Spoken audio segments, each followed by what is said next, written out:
안녕하세요. 우리 동네 알려드림입니다. GTX A, B, C 노선은 간간히 들으셨겠지만 D는 오래간만에 이야기가 나왔죠.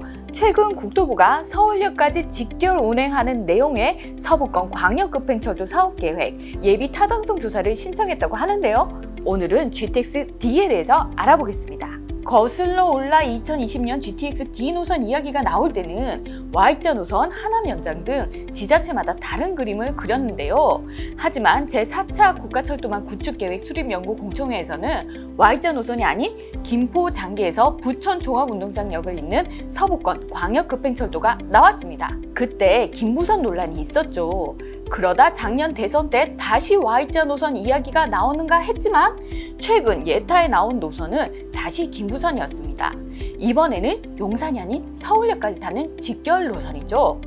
오래전부터 경기, 인천 등 지자체에서는 강남 직결을 요구해 왔지만 서울역에서 멈추게 되었다는 사실이 좀 섭섭하기도 한데 김포에서 서울역까지 한 번에 갈 수 있으니 접근성은 이전보다 개선되겠죠. 장기역에서 열차를 타면 서울역까지 약 32분 정도 소요될 것으로 예상이 됩니다. 서울역은 GTX A와 환승할 수 있으니 바로 연결하지는 못하더라도 강남까지 가는 일이 이전보다는 쉬워질 것이라는 예상도 해볼 수 있습니다. 신설되는 역은 장기역, 계양역, 검단역, 대장신도시역 등 4개, GTX B 노선의 부천 종합운동장역, 신도림역, 여의도, 용산, 서울역 등 5개가 공용역이 될 예정입니다. 북쪽으로 보면 김포 한강신도시에서 출발하죠. 김포는 골드라인이 다니지만 출퇴근 시간 이용해 보셨나요? 회사 가기도 전에 지친다는 지옥철이라 불리는 그 노선. GTX D가 되면 사정이 좀 나아지겠죠? 그 아래로는 검단신도시, 계양신도시, 그리고 대장신도시를 지날 예정입니다. 2기 신도시로 출발한 검단신도시는 지금도 분양이 진행 중인 곳입니다.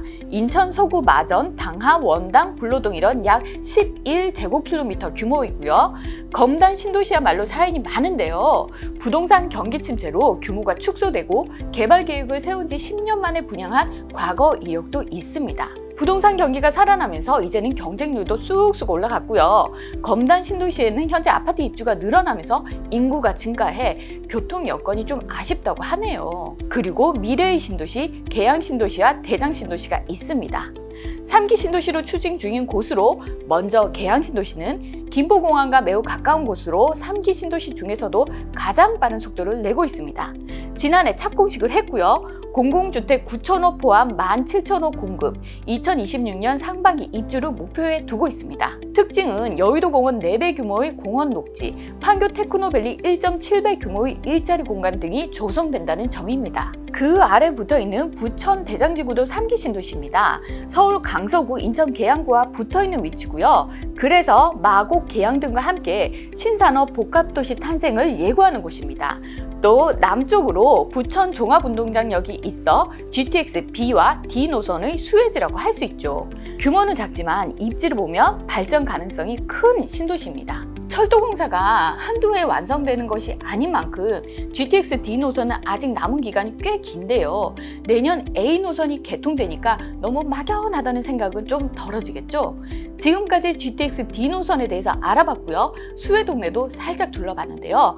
오늘 영상 도움되신다면 구독, 좋아요 부탁드리겠습니다.